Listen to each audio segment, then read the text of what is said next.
en estos lugares. Vamos a hablar con Jacquelina Orellana Rosenberg, es psicóloga, psicoanalista. Hoy, 10 de octubre, es el Día de la Salud Mental.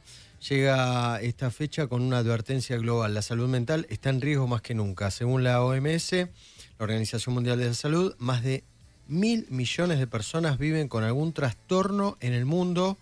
Conflictos, desastres, desplazamientos profundizan un deterioro que se acelera año tras año. ¿Qué pasa en la Argentina? Bueno, se lo preguntamos a Jacqueline Orellana Rosenberg. ¿Qué tal, licenciada Luis Gasulla y Agustina Girón? La saludamos. Buen día, Luis y Agustina, ¿cómo están? Muy bien, muy bien. ¿Qué es lo que pasa en la Argentina? ¿Qué estadísticas manejan ustedes? Mira, el informe de la OMS no deja más que en evidencia algo que se viene viendo en los consultorios, te diría ya en el transcurso de la pandemia, y recuerdo también reunirme con colegas en esa época, ¿no? Época de pandemia, un año ya después del aislamiento, y empezar a decir que los síntomas de la pandemia iban a empezar a verse después de la pandemia. Después del aislamiento, ¿no? Un poco nos preocupaba, yo no sé si lo recuerdan, en esa época, los síntomas que estaba teniendo la gente en sus casas encerradas. Sin embargo, lo que sucedió es que pasados y transcurridos 2 años, los consultorios explotaron de casos de ansiedad grave, de angustia, ataques de pánico. El tema del aislamiento aisló al sujeto, y aisló al sujeto en el sentido más simbólico, ¿no?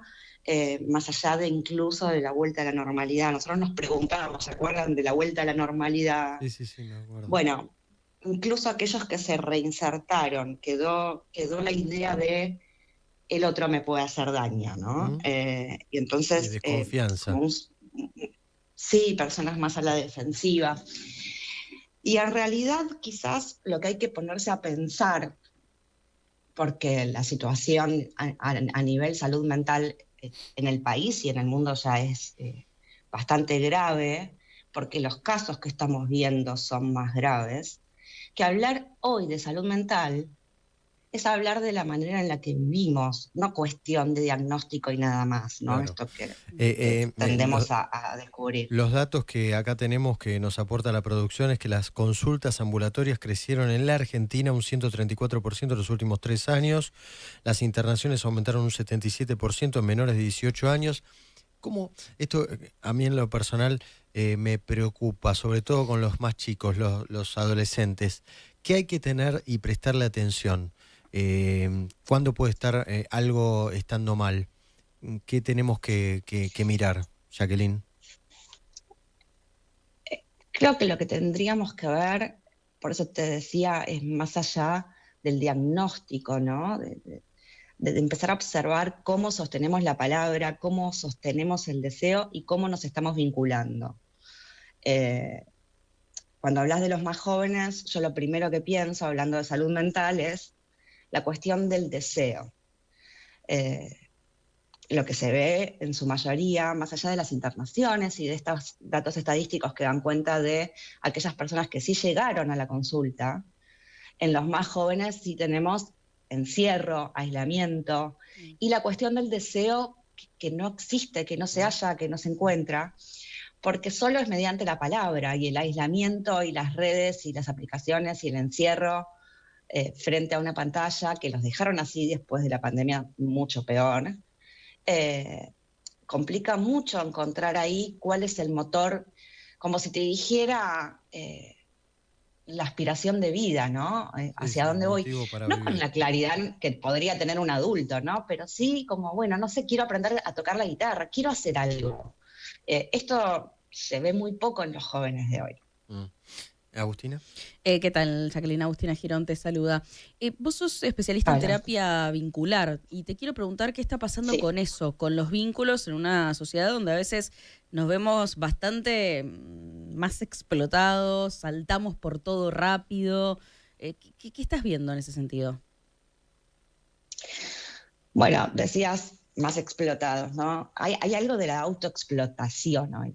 Es como si siguiéramos un mandato de responder a todo, a Claro. todo lo que sucede y de la completud total y del ser feliz. Un poco, esto es lo que pasa con los vínculos, que el vínculo nos somete a la infelicidad, por decirlo de alguna manera, no como esta de la diferencia con el otro, del desafío de que el otro esté o no esté, me quiera o no me quiere. Y esto es muy exigente para una persona que de alguna manera no se anima ni a salir de su cuarto, ¿no? Entonces, los vínculos, yo lo vengo diciendo desde la pandemia, que estamos atravesando un momento de crisis, ¿verdad? Pero la crisis vincular es hoy lo que sostiene todas las demás crisis.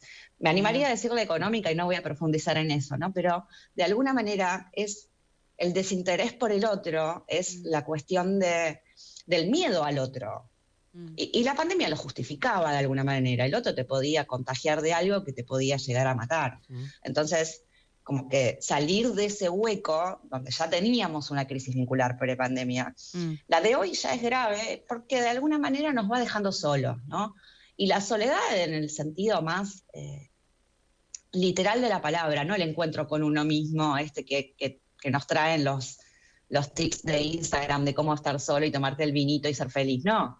Es una soledad donde de alguna manera no hay un otro que discrepe con vos, un otro que te contenga, no hay un otro. Entonces, a mi gusto, y puede sonar banal decir que hay una crisis vincular, como que qué tan importante es frente a una crisis económica. Y bueno, pero yo creo que de alguna manera está relacionado. Digamos que nosotros lo aprendimos cuando éramos chicos, la familia es la base de la sociedad. Bueno, los vínculos son la base de la sociedad. La forma en la que nos vinculamos con el otro es la que construye de alguna manera la forma en la que vamos a construir la sociedad. Y hoy por hoy los vínculos son muy lábiles, es superficial. Viste que se habla mucho de que a veces estamos más violentos en las redes, que nos atacamos por todo.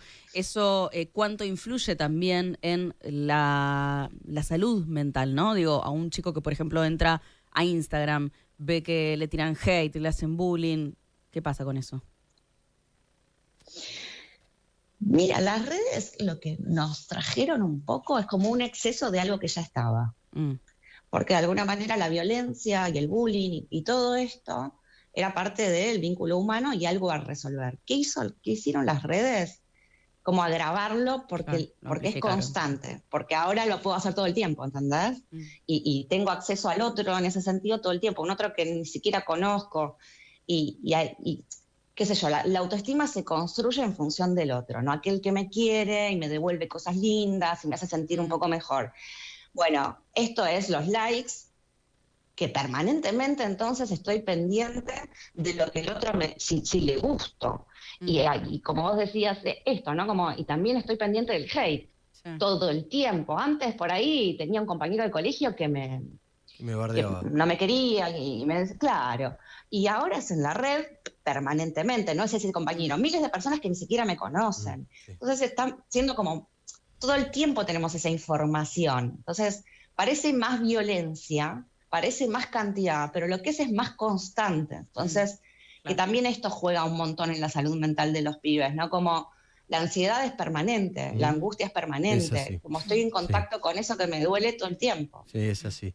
Gracias, licenciada Jacqueline Orellana Rosenberg, por estos minutos en el Día Mundial de la Salud Mental. Gracias a ustedes. Ahí están, los síntomas más frecuentes de la salud mental, obviamente es el insomnio, es la inestabilidad, es estar todo el tiempo ahí a la defensiva, molesto, hay que prestarle muchísima atención, ¿no?